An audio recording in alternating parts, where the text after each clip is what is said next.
What's good with YouTube? You already know Big Flacco with the Convicts Reaction, where we smash, dash, and react.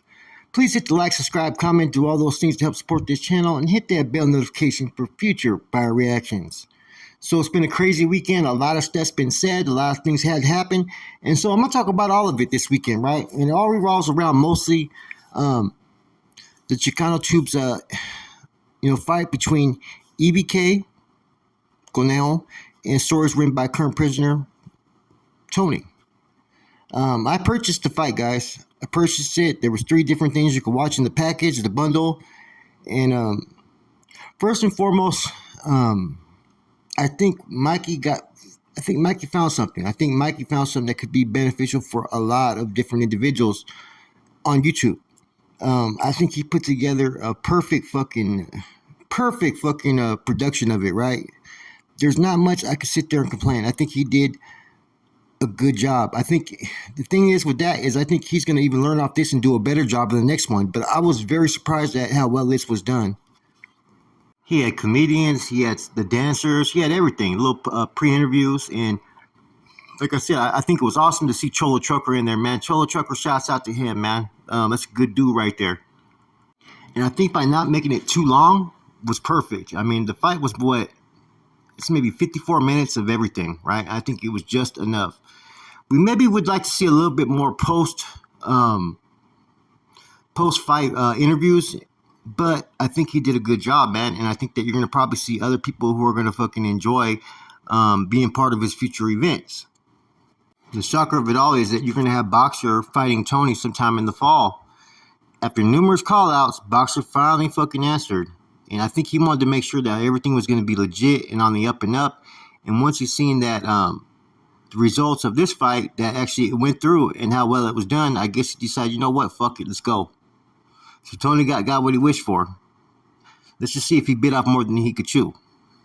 As for EBK Coneo, I think I told you guys right from the get-go that I was worried about him recuperating from cancer. It takes a lot out of you, and it takes a while to recuperate. And I didn't know if his work ethic beforehand was going to be enough to carry him through, basically, the late stages of the fight, which I was pretty much correct on. He kind of gassed out. In the early rounds, though, the height and reach didn't really affect Coneo. He did pretty good, right? I think he went too hard, too fast, though. But I think he knew that because of his health, he was going to gas out early. And I think he was trying to end it if he could early. Tony benefited from waiting it out. A little bit of the reach, but basically when Coneo gassed out, that was it. You know what I mean? There was nothing more left in the fight, and I understand why they made the decision. Now, that's why I was kind of like said in the beginning, it was kind of not the right time for EBK to take this fight, but he did, though. I think now after other people view this fight, regardless of how they were in the ring, which was kind of entertaining, I thought these guys were throwing putazos, right? They were trying. Their level of boxing expertise, we already know. They're beginners.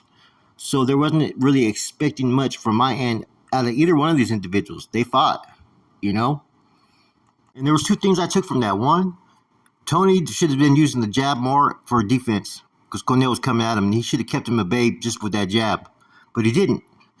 And number 2, I think Coneo was trying to go for too many face shots and should have worked the body on Tony because the body was there for Coneo all day if he wanted it. See, that's the difference between, people who box in the ring and people who actually have no experience, right? And they did good, though. Like I said, it was entertaining. It was definitely entertaining. I do think that this fight has kind of re-energized the fucking YouTube, genre or the yard, that whatever you want to call it, with people who maybe will fight potentially in the future. It'd be cool if, it could become something where it's not just the YouTube genres up north, but some of the podcasts and rappers that are from down south, if they were to get involved in it, man. And there's always the same excuse, when it comes to people, rappers or platforms from down south, oh, them vatos ain't active or this and that. Well, this is business. What does it have to do with being active or inactive have to do with anything? It's the same thing if you go to work. You go get a job anywhere. You're not going to sit there and question whether the person you're working with is active or inactive. You're going to do your job, right? Same thing with this. So it'd be kind of interesting to see if you could get, some of the people that, be speaking a lot about some of the dropout challenge, as they call them up north, if they were to get in the ring with some of these individuals, business is business. When you're in the ring, you're neither a dropout, active, or inactive. You're your own man. So it's a whole different fucking element. And that would be something that I'd be kind of interested in. I'm sure that if it's knowing how much potential money is there to be made, then maybe there could be some exceptions made by the, big homies from down that way, as far as giving some of these individuals that have big mouths the opportunity to get in the ring with certain individuals, as long as everybody gets their cut, right? Anyways, let's just throwing that out there real quick. But yeah, it was a interesting event. It's gonna be cool to see what happens now with Boxer. I mean, Boxer and Tony, but I think now you may start to have other people, decide to do this. I mean, this could be like a monthly thing for Mikey, man. I mean, this was good. I was really impressed with everything that he did, man. I think if the payout's right, the bag is right, I think you have potentially anybody that may be ready to go out there. You know what I'm saying? Yeah, the bag's right. The opponent's right.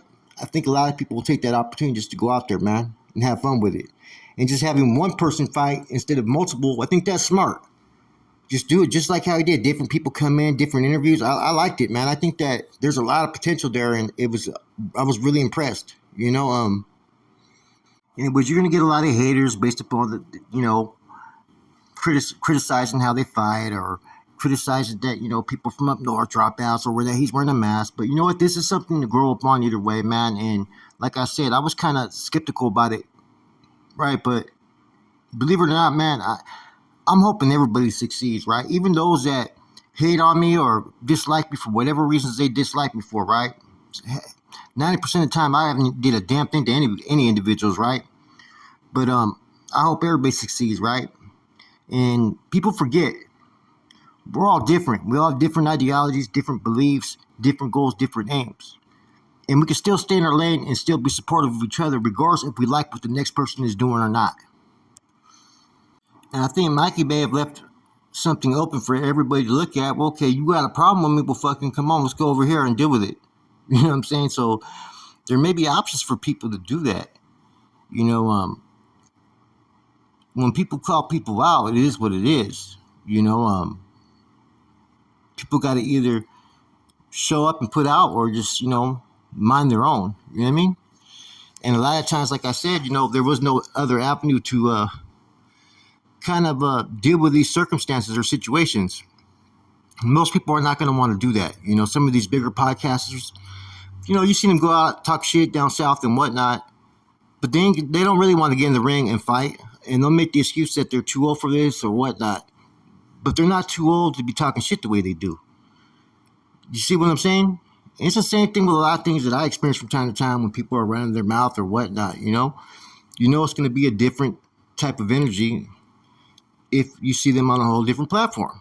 You know what I'm saying? And I'm not talking about their channels. I'm just talking about people in general who just woo-wop. That's why I really hate to engage in any type of trash talking, because to me it's kind of meaningless, and to me it makes myself look bad that I even engage in it or respond to it. The struggle of man is wanting what the next man has, but not being able to go through respectful lanes to get there. That's the struggle of man, is that most men can't take a respectful lane to try to beat the next man at what he's doing. It always has to be fucking, low shots, shit talking, whatever it may be. It's never done with integrity, righteousness, without trying to manipulate or spin narratives or try to influence in others for your campaign or whatever program one's trying to build.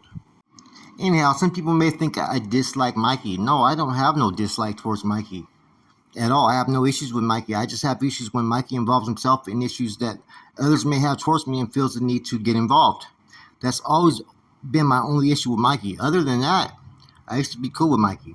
And I'm not going to sit there and, take shots at all these other channels over and over again. The shit gets old. I try to either, you know what I'm saying? So you're always going to try to be a positive one, there's ways in which to communicate, man. Or if it has anything negative, I gotta say on it has to have some truth behind it. That said, though, man, full truth behind it in order for me to do that, because there must be something important if I have to address it, and it may be viewed as negative. The one thing I have to say, right, that may be a little bit critical is no one wants to hear any of the excuses either one of these men or any individuals has for what happened. What happened. Fight happened. Just accept it, move forward. Everybody is going to have to get back in the long run. Respects to all. With that said, I'm gone.